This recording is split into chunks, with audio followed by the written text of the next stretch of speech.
পেঁয়াজ আর ডিম দিয়ে একদম নতুন ধরনের দারুণ একটা মজাদার রেসিপি আজকে করে দেখাবো।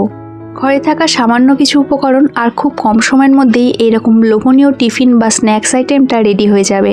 তাহলে চলুন দেখে নেওয়া যাক আজকের এই একদম নতুন ধরনের স্ন্যাক্স আইটেমের রেসিপিটার জন্য সবার প্রথমে এখানে পেঁয়াজ নিয়েছি। এখানে আমি 4টে মিডিয়াম সাইজের পেঁয়াজ নিয়েছি।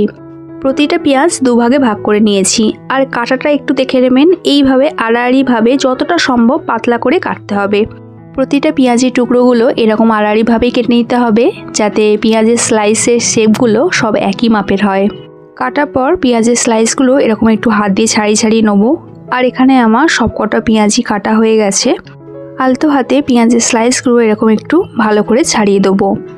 পেঁয়াজের সাথে কাঁচা লঙ্কা দিয়ে দেবো। এখানে আমি 2টো কাঁচা লঙ্কা একটু ফাইন চপ করে নিয়েছি। ঝালের পরিমাণটা অবশ্যই আপনাদের স্বাদ অনুযায়ী দেবেন। এর সঙ্গে 1 চামচের একটু কম নুন দিয়ে দিয়েছি। নুন আর লঙ্কাটা পেঁয়াজের সাথে মিশিয়ে নেবো এবং ঢাকা দিয়ে একটু রেস্টে রেখে দেবো, যাতে পেঁয়াজটা সফট হয়ে যায় আর পেঁয়াজ থেকে এক্সট্রা জলটা বেরিয়ে যায়। অপরদিকে 3টে ডিম আমি আগে থাকতেই সেদ্ধ করে রেখে দিয়েছিলাম। ডিমের খোসাগুলো ছাড়িয়ে ভালো করে পরিষ্কার করে ধুয়ে রেখে দিয়েছি। প্রতিটা ডিম এরকম দুভাগে ভাগ করে নিয়ে নেব। 3টে ডিম মোট 6 পিস হয়েছে এখানে। আর এই 6 পিসের মধ্যে 1 পিস আমি এরকম আলাদা করে তুলে রাখবো।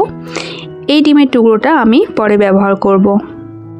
বাকি যে ডিমের পিসগুলো ছিল সেইগুলোর প্রতিটা টুকরো আবার দুভাগে ভাগ করে নিয়ে নেব। আর এই ডিমের পিসগুলো উল্টো দিক করে এরকম দুভাগ করবেন, তাহলে ডিমের কুসুমগুলো বেরিয়ে আসবে না। সব ডিমের টুকরোগুলি পিস করা হয়ে গেছে। অন্যদিকে পেঁয়াজটা এবার দেখে নেব। পেঁয়াজটা আগের থেকে অনেকটাই সফট হয়ে গেছে। আর নুন দিয়ে মাখার ফলে পেঁয়াজের যে একটা এক্সট্রা জল থাকে সেটাও বেরিয়ে এসেছে। দেখুন এখানে জলটা বেরিয়ে এসেছে। নুন দিয়ে মেখে রাখার ফলে পেঁয়াজটা আগের থেকে অনেকটাই সফট হয়ে গেছে। এর সাথে এখানে দিয়ে দেবো 1 চামচ আদা রসুন বাটা। এই আদা রসুনের সাথে একটা কাঁচা লঙ্কা দেওয়া আছে। সঙ্গে দেবো ছোটো চামচের 1 চামচ বা হাফ চামচ জিরে গুঁড়ো, খুব সামান্য হলুদ গুঁড়ো আর খুব সামান্য কাশ্মীরি লঙ্কার গুঁড়ো। 1 কাপ বা 200 গ্রাম বেসন অ্যাড করব। চেষ্টা করবেন প্যাকেটে বেসনটা নেওয়ার, এতে বেসনের লাম্পসটা অনেকটাই কম থাকে। সব উপকরণগুলো এবার একসাথে ভালো করে মেখে নেব।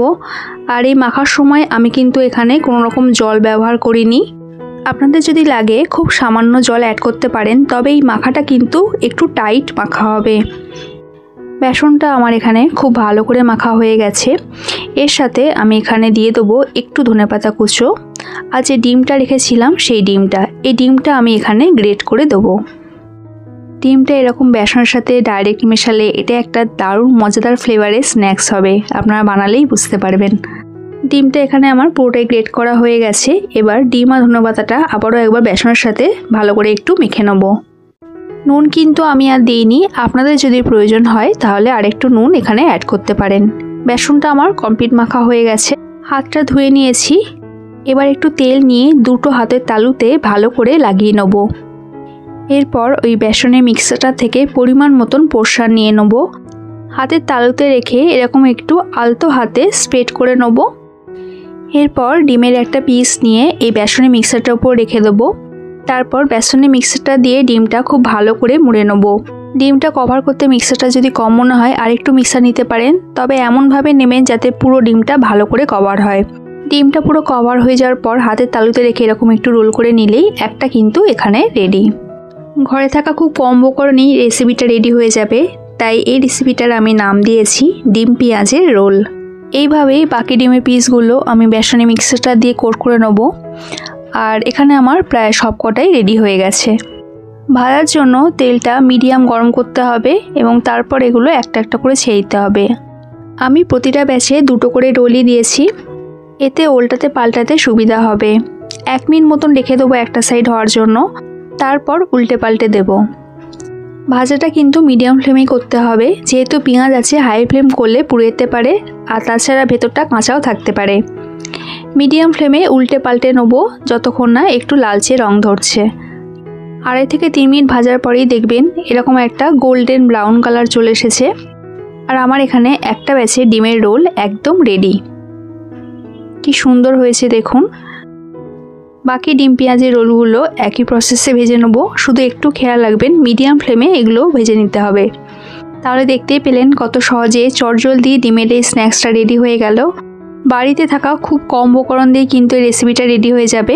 সন্ধেবেলায় হঠাৎ করে চায়ের সাথে কিছু ভাজাভুজি খেতে ইচ্ছা করলে এই স্ন্যাক্সটা কিন্তু ইজিলি বানিয়ে ফেলতে পারবেন।